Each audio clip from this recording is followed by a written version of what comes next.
बच्चों question electrical circuit का है। इस सर्किट को देख के तो आपको लग रहा होगा कि एकदम सिंपल सर्किट है और कोई भी कर ही लेगा इस क्वेश्चन को, है ना। 2 रेजिस्टेंस पैरेलल लगे हुए और एक सीरीज में लगा हुआ है। क्वेश्चन देख के बहुत आसानी लग रहा है। 12 वोल्ट की बैटरी है और इसमें करंट पूछा हुआ है, ठीक। अब अब बिल्कुल सिंपल सर्किट है और इसमें करंट निकालना है, यही क्वेश्चन है।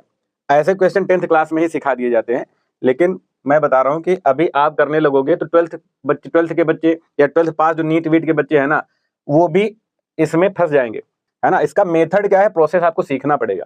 इतना आसान नहीं है, सर्किट भले ही सिंपल सी लग रही है। देखो कैसे करेंगे। पहले आप इस पूरे को का इक्विवेलेंट रेजिस्टेंस निकालो, ठीक। अब इक्विवेलेंट निकालोगे तो पहले इन दोनों को पैरेलल करोगे, तो पैरेलल में क्या हो जाएगा बताओ। अगर 2 रेजिस्टर्स पैरेलल में हो तो 1/R1 1/R2 वाला फार्मूला नहीं लगाया करो, दोनों का प्रोडक्ट अपॉन सम करो। इन दोनों रेजिस्टेंस का प्रोडक्ट कर दो तो 3 2 जा 6, और फिर इन दोनों का सम करो 3 + 2 यानी कि 5, तो सीधे निकल आएगा। इसको और अगर आगे सॉल्व किया जाए तो यह आ जाएगा 1.2 ओम। इन दोनों का 1.2 आ गया। अब ये दोनों इसके साथ सीरीज में है तो सीरीज में क्या होगा, ऐड हो जाएगा। तो अब निकाल लेते हैं। ये हमारा 1.2 आ रहा है और ये वाला है 2.8। इन दोनों को जब ऐड कर दोगे तो ये आ जाएगा 4 ओम। तो पूरे सर्किट का इक्विवेलेंट रेजिस्टेंस आ चुका है 4 ओम, ठीक है। अब क्या करोगे, हमें क्योंकि इसमें करंट निकालनी है तो पहले करंट निकाल लेते हैं। तो करंट कैसे निकालोगे, total voltage upon total resistance. Total resistance कितना आ रहा है, 4 आ रहा है। तो यहाँ से करंट आ गई 3 एम्पियर, ठीक है। जब आप टोटल वोल्टेज और टोटल रेजिस्टेंस रखोगे तो टोटल करंट आएगी। टोटल का मतलब जो बैटरी से निकली, तो बैटरी से निकल रही 3 एम्पियर। अब ये 3 एम्पियर की करंट यहाँ से आएगी, ठीक है। बैटरी से कितनी करंट आ रही है, 3 एम्पियर की। तो इसको समझने के लिए नेक्स्ट पेज पर आ जाते हैं। ये देखो वही डायग्राम यहाँ पर मैंने बनाया हुआ है। तो ये 3 एम्पियर की करंट यहाँ से चली, तो यहाँ से यहाँ तक तो करंट सेम ही रहेगी, ठीक है। सीरीज में करंट सेम रहती है तो यहाँ से यहाँ तक सेम रहेगी। लेकिन अब यहाँ पर क्या होगी, बट जाएगी। तो यही तो प्रॉब्लम आ जाती है। अब इसमें से कितनी जाएगी, इसमें से कितनी जाएगी, इस दोनों का मिला के तो 3 एम्पियर जाएगी। लेकिन बटने के बाद इसमें से कितना जाएगी, इसमें से कितना, यहाँ पे ही हम फंस जाते हैं, है ना। तो अब इसका तरीका जरा सा सीखो आपको, है ना। एकदम सिंपल तरीका है।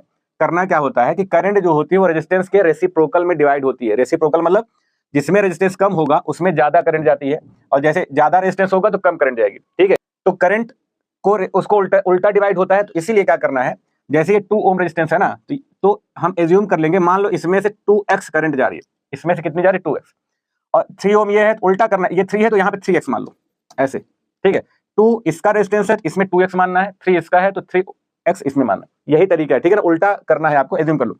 अब ये हमने एज्यूम कर लिया, इसमें 2x और इसमें से 3x करंट जा रही है, ठीक है। और पूरा मिला के कितना जा रहा है, 3 एम्पियर। यानी कि इन दोनों को अगर ऐड कर दिया जाए 2x + 3x, तो ये 3 एम्पियर के इक्वल कर दो, ठीक है। जो टोटल करंट एंटर करे उसके इक्वल कर दो। ये हो जाएगा 5x = 3, x = हो जाएगा 3/5, यानी कि इसको सॉल्व करोगे 0.6, x की वैल्यू 0.6 आ गई। अब हमसे इसमें करंट पूछा हुआ है, इसमें हमने क्या एज्यूम किया था, 2x, ठीक है। तो 2 × x की वैल्यू जो यहाँ पे निकाले हो, कितना निकाले हो, 0.6, तो कितना आ जाएगा, ये 1.2 एम्पियर। तो यही इसका आंसर हो गया। इसमें कितनी करंट जाएगी, 1.2 एम्पियर।